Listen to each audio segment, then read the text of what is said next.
বিশ্বাসী হয় না তুমি যে নবী। নাউযুবিল্লাহ বলেন। বলে কি কারণে তোমরা বিশ্বাস করো না? আল্লাহর পয়গম্বরকে জানানো হলো তুমি যদি সত্যি নবী হও আমাদেরকে কোনো একটা মুজিজা দেখা দাও। কি দেখাও? মুজিজা দেখা দাও, অলৌকিক ঘটনা দেখা দাও। যদি আমাদেরকে অলৌকিক ঘটনা দেখাইতে পারো আমরা সাথে সাথে তোমার ঈমান গ্রহণ করে নেব। কিন্তু আল্লাহ তাআলা তো জানেন তারা কত বড় বাটপার। আল্লাহর পয়গম্বর জানান দিলেন তোমরা কি মুজিজা দেখতে চাও? তারা বলল পরস্পর আলোচনা করে নিল, চোখের ইশারায় আলোচনা করে নিয়েছে। যেমন একটা মুজিজার কথা বলবো যাতে করে পয়গম্বর দেখাইতে গর্ব হয়। কি চাওয়া লিডার বলে ওই যে পাহাড় দেখা যায় ওই পাহাড় থেকে একটা উট কি বের করতে হবে। কি বের করা লাগবে? শুধু উট বের করলেই হবে না, এমন একটা গর্ভধারী উট যে উট আমার কাছে আসিয়াই গর্ভপাত করে বাচ্চা হয়ে যায়, এর মানে গাভীন উট। গাভীন উট নিয়ে মুসলমান ইমানদার দল বেঈমানের দল মনে করছে আল্লাহর পয়গম্বর পারবে না, একে এখন অপমান করার সময়। ও মুসলমান ভাইরা আমার, আল্লাহর পয়গম্বরের দোয়া কবুল হয় কি হয় না? আল্লাহর পয়গম্বরকে আল্লাহ তাআলা নির্বাচিত করে পাঠাইছে, এদের দোয়া তো অবশ্যই কবুল হবে। আল্লাহর পয়গম্বর জানায় দিল যে তোমরা এই মুজিজা দেখার পর তোমাদের কিন্তু দ্বীন ও ইসলাম গ্রহণ করতে হবে। বলে হ্যাঁ গ্রহণ করবো, কোনো সমস্যা নাই। যদি না গ্রহণ করো আল্লাহর পক্ষ থেকে বড় আযাব কিন্তু তোমাদের মাঝে আসিয়া যাবে। বলে ভয় নাই, তোমার মুজিজা তুমি দেখা দাও। আল্লাহর পয়গম্বর সালেহ আলাইহিস সালাম নামাজে দাঁড়ায় গেলেন, সিজদায় পড়ে গেলেন। এ মুসলমান ভাই আমার, ও আল্লাহর পয়গম্বরের উম্মতের দল নামাজে যাইয়া দোয়া করতেছে,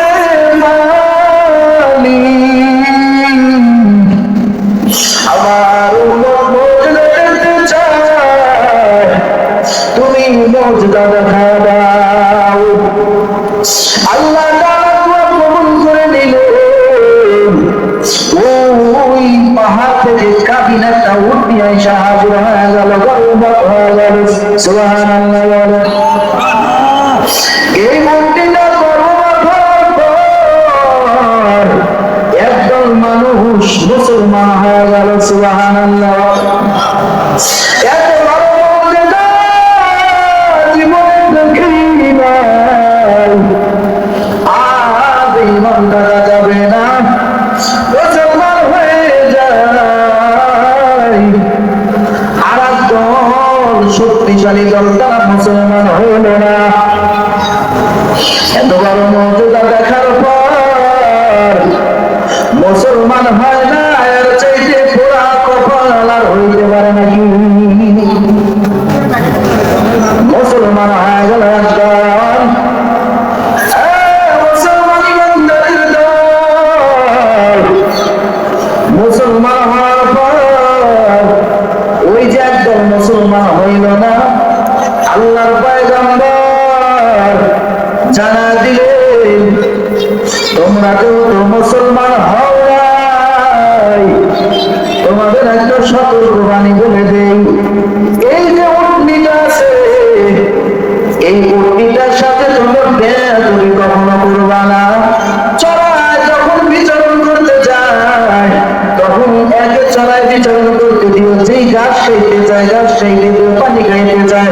গাইতে দিও, কোনো বাধা দিও না। এ মুসলমান ভাইরা, ওই উটটা এত বড় ছিল, যার পানি এত পরিমাণে উনি পানি পান করতো, এক কুয়ার পানি তো লেগে যাইতো। সুবহানাল্লাহ, এক কুয়া পরিমাণ পানি পান করতো, এত বড়। মুসলমান ইমানদার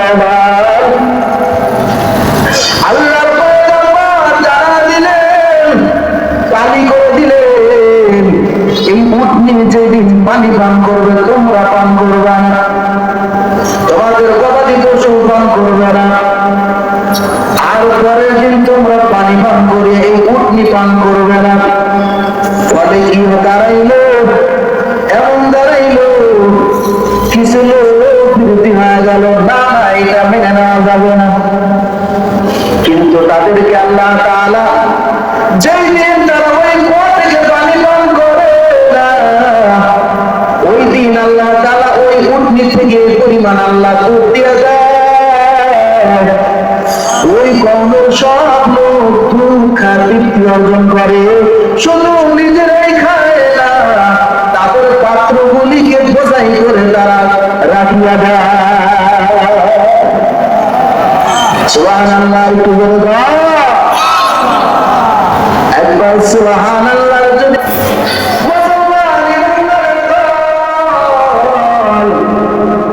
আল্লাহর পয়গম্বর সাল্লাল্লাহু আলাইহি ওয়াসাল্লাম লোক বিভক্ত হয়ে গেল, একদল নবীর পক্ষে আর একদল বিভক্ত হয়ে গেল। সংগ্রাম করে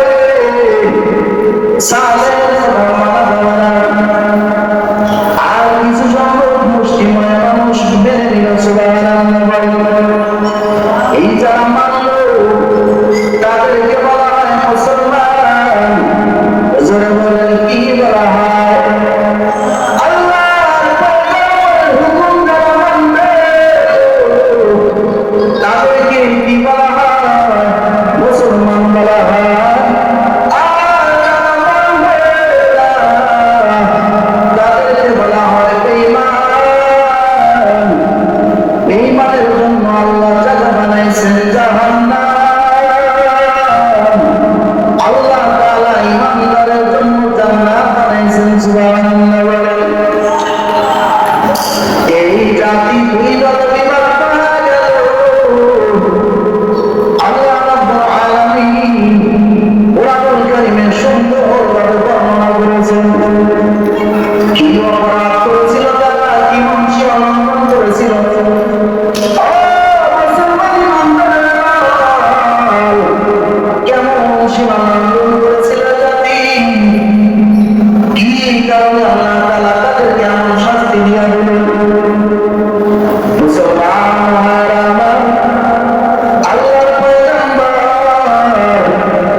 সামতলে